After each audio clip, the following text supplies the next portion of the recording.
বর্তমান যুগ কৃত্রিম বুদ্ধিমত্তা বা এআই এর যুগ। চ্যাটজিপিটি থেকে শুরু করে বড় বড় সব এআই এখন মানুষের মতো কবিতা লিখতে পারে, জটিল সব প্রোগ্রামিং করতে পারে, এমনকি ছবিও আঁকতে পারে। কিন্তু আপনি কি জানেন, আজ থেকে 1400 বছর আগে পবিত্র কোরআনের সমগ্র মানব ও জিন জাতির উদ্দেশ্যে 3টি ওপেন চ্যালেঞ্জ ছুড়ে দেওয়া হয়েছিল, যে চ্যালেঞ্জগুলো আজ পর্যন্ত কোনো মানুষ বা জিন গ্রহণ করতে পারেনি। আধুনিক প্রযুক্তির এই বিস্ময়কর এআই কি পারবে সেই চ্যালেঞ্জ পূরণ করতে?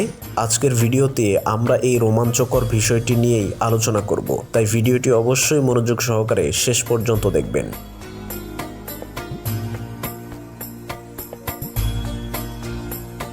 আল্লাহ তাআলা পবিত্র কোরআনে অবিশ্বাসী এবং সংশয়বাদীদের জন্য 3টি ধাপে চ্যালেঞ্জ দিয়েছেন।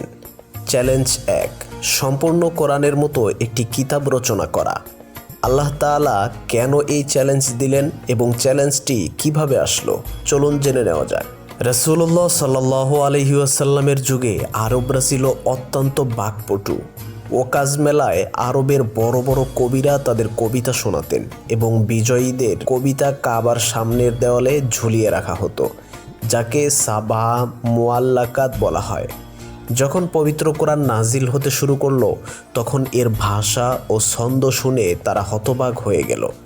অবিশ্বাসী কুরাইশরা একে জাদু বা মুহাম্মাদের নিজের বানানো কথা বলে অপপ্রচার চালাতে শুরু করে।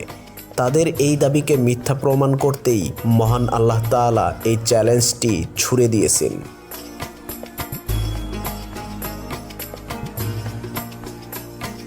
শুরুতে যখন কাফেররা কোরআনকে মানুষের তৈরি বলল, তখন আল্লাহ তাআলা তাদের সামর্থ্যের উপর আঘাত করে বললেন, যদি তোমরা মনে করো এটি কোনো মানুষের কথা, তবে তোমরা সবাই মিলে এর মতো একটি পূর্ণাঙ্গ কিতাব লিখে দেখাও। কোরআনের আয়াতে আল্লাহ তাআলা বলেন, তবে তারা এর সাদৃশ্য কোনো কালাম নিয়ে আসুক, যদি তারা সত্যবাদী হয়। সূরা তুর আয়াত 34। আরবের ভাগা ভাগা কবি ও সাহিত্যিকরা একত্রিত হয়েও এর গঠনশৈলী ও গভীরতার ধারাকাছেও যেতে পারেনি।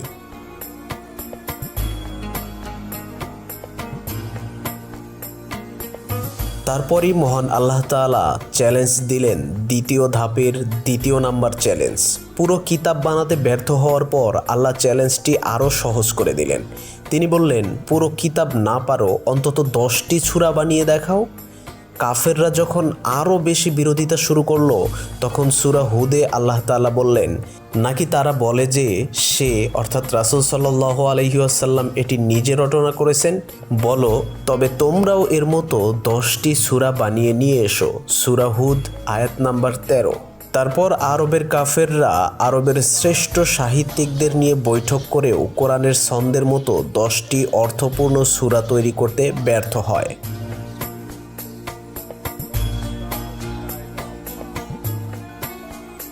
দ্বিতীয় চ্যালেঞ্জটিও যখন ব্যর্থ হয়ে গেল, তখন মহান আল্লাহ তাআলা তৃতীয় চ্যালেঞ্জ ছুড়ে দিলেন। তিনি বললেন, তারা যদি পুরো কোরআন বা 10টি সূরা না পারে, তবে যেন কোরআনের সবচেয়ে ছোট সূরার মতো মাত্র 1টি সূরা তৈরি করে দেখায়। আল্লাহ তাআলা পবিত্র কোরআনে বলেন, আর আমি আমার বান্দার প্রতি যা নাজিল করেছি তাতে যদি তোমাদের কোনো সন্দেহ থাকে, তবে তোমরা তার মতো একটি সূরা নিয়ে এসো। সূরা বাকারা আয়াত নাম্বার 23। কিন্তু তারা সেটিও পারেনি, তারা সেখানেও ব্যর্থ হয়েছে। এখন প্রশ্ন হলো, আজকের সুপার কম্পিউটার বা এআই কি এই চ্যালেঞ্জগুলো নিতে পারে?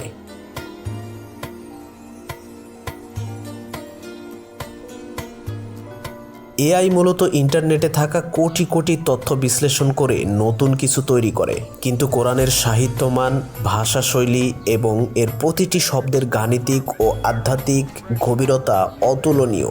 আরবি ব্যাকরণ ও সাহিত্যের দিক থেকে কোরআন এমন এক স্তরে যা আরবদের বড় বড় কবিরাও অনুকরণ করতে ব্যর্থ হয়েছে।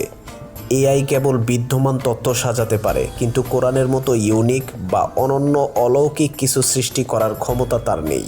এছাড়াও কোরআনে এমন অনেক বৈজ্ঞানিক তথ্যের কথা বলা হয়েছে যা 1400 বছর আগে কারো পক্ষেই জানা সম্ভব ছিল না। এআই কেবল মানুষের দেওয়া তথ্যের উপর ভিত্তি করে চলে, তাই সে নিজে থেকে এমন কোনো ঐশিক জ্ঞান তৈরি করতে পারে না।